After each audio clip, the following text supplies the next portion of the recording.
My attitude to rock and roll is very wide open, and I like to have lots and lots of influences coming in. Can you tell me the difference between Mick Jagger today and Mick Jagger 26 years ago?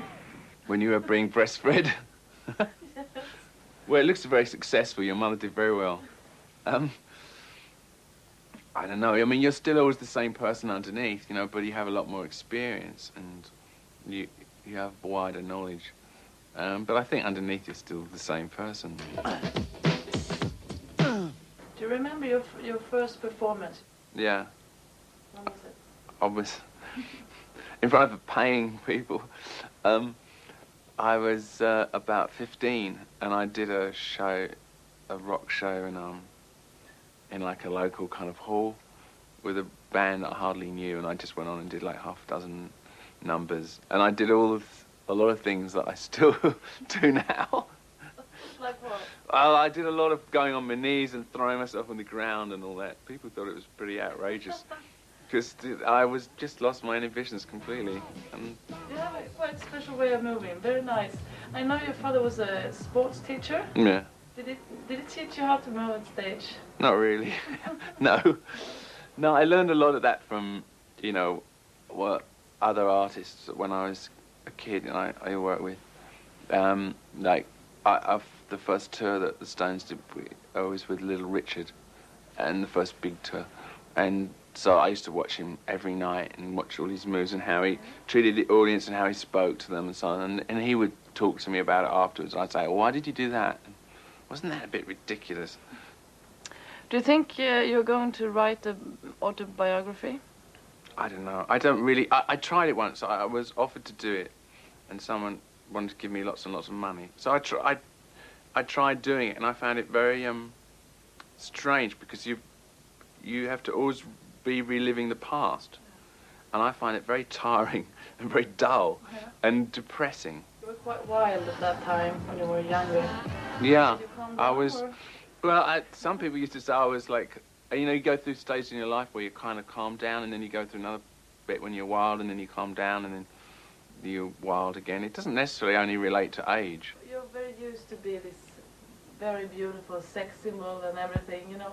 But I mean, when you go 60 or something and you look in the mirror and you got a lot of wrinkles and everything, could you do it? Could you do a plastic operation? I don't think so, I know. But it's not so bad for men as women, you know. I think women have a harder time with it. But there's a lot of pain involved, I'm sure. And as I don't like pain, that definitely will keep me away. You don't like dentists? I've just been. You've been there? Just this morning. Well, it's, you know, it's not really... In some ways it's fantastically different, but in some ways it's when you're in the studio and you close your eyes and you're singing, it's not really that different. And then when you're on your own, everything really is down to your decision and down to what you want, and the writing is mostly coming from you. So it's just a bit... In some ways it's more hard work, I guess. You have been working together with a quite young producer, Rick Rubin. What was that like? Yeah, he's, I mean, he started out as doing mostly rap and hip-hop records when he was out of college. And I met him then when he was doing that in New York. He used to live here. And he used to do, like, LL Cool J, did some of those early records, and he did the Beastie Boys album that was a hit. And then he went off to California and started to make garage rock albums. So, you know, I thought, well, I wanted to make a record which had a pretty no frills production, pretty straight and direct, and I thought that Rick would be a good person to work with on that. And faces from the past, and children reading history books, their faces laugh and laugh. Yeah, I have a lot of memories of Sweden, most of them pretty good, because I always had a good time there. And when we first... It was one of the first countries that the Rolling Stones ever toured in, you know, when you were on the breast. And we used to come quite a lot to Sweden. We used to play in Lund and so on. And it's really? Yeah. Oh. So we used to play there and, you know, other towns in the south as well as the big obvious ones. And we used to spend quite a lot of time there. And, yeah, the last time we had a really good concert, Göteborg. It was really good. Most of the I love it because when you arrive there, you can see people that seem to be coming from all over Scandinavia, not only from Sweden. Sometimes they're coming from Denmark and so on, or coming from other countries, Finland or something. So I like in this pretty small town near Göteborg in a lot of ways.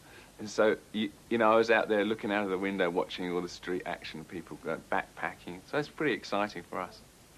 Yeah. Have you got any special memory from Sweden? You can tell me. Not that I'm going to tell you, no. Hey, what's the matter, man? Well, we're coming around at 12 o'clock with some Puerto Rican girls that's just dying to meet you. We're going to bring a case of wine, you know. We're going to mess some food around like we used to. And I sang.